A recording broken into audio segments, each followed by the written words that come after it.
Hey everyone, today we're going to be talking about your core muscles and their role in low back pain.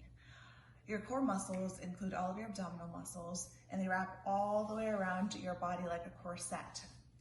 And when you have low back pain, it's these muscles that get inhibited and don't work as well as they need to.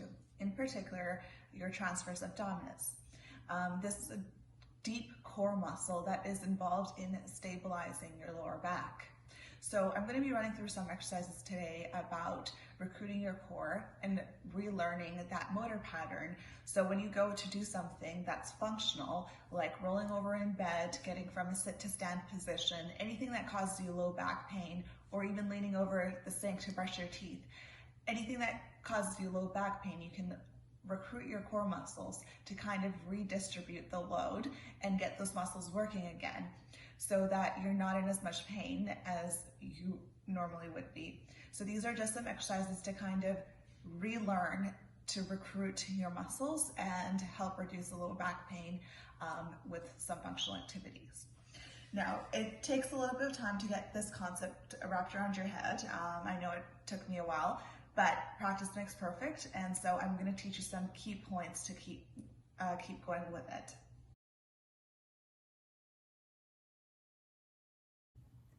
So for the first exercise, it's simply learning how to recruit these muscles. What you want to do is find your pelvis, which is the bony bit right here, and you want to go an inch across and an inch down. So, or you could go an inch diagonally, whatever makes you feel more comfortable. So what you want to do then, and this is just to locate and feel your transverse abdominis muscle when it is turned on or contracted. And just so you can feel it and know if you're doing it correctly. The first thing that you want to do is bring your belly button to your spine. Now, this seems a little bit tricky because a lot of people want to and tend to hold their breath when they do that. You want to continue with your upper chest breathing and not take deep breaths. The deep breaths will help, will cause a loss in the contraction. So you want to make sure that you are doing your upper chest breathing and not holding your breath, okay? So come back to find that location, right 1 inch across and 1 inch down from your pelvic bone.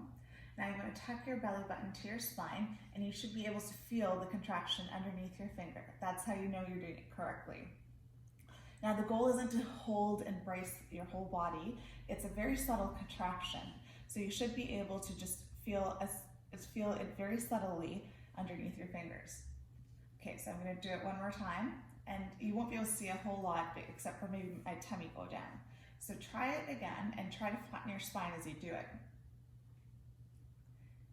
Pretend like you're crushing a grape underneath your lower back and you're trying to flatten your spine and tuck your tummy in as you do it, okay?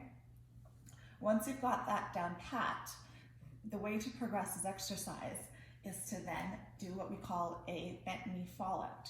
So you're still practicing holding that contraction and then you're starting to slowly drop one leg out to the side just like that while you maintain that contraction. Now this can be tricky for someone who is experiencing low back pain. For those of you that are having low back pain and this is a tricky movement to do, you want to maybe just go as far as you comfortably can. You don't have to go all the way down and then bring it back up. Just go as far as you can to have a controlled movement.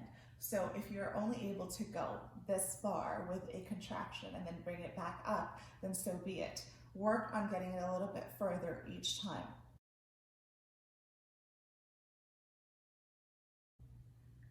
To increase the level of difficulty of your core exercises, once you've gotten the hang of recruiting your core and maintaining your breathing, is to then hold on to your opposite leg and tuck your tummy in and slowly start to slide your leg straight out onto the mat and then bring it back up.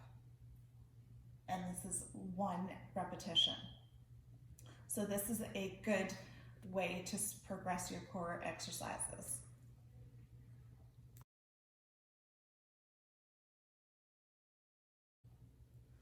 Progression number 3 for the core exercises would to be putting the opposite leg up unassisted and then starting to slide your heel down the length of the mat.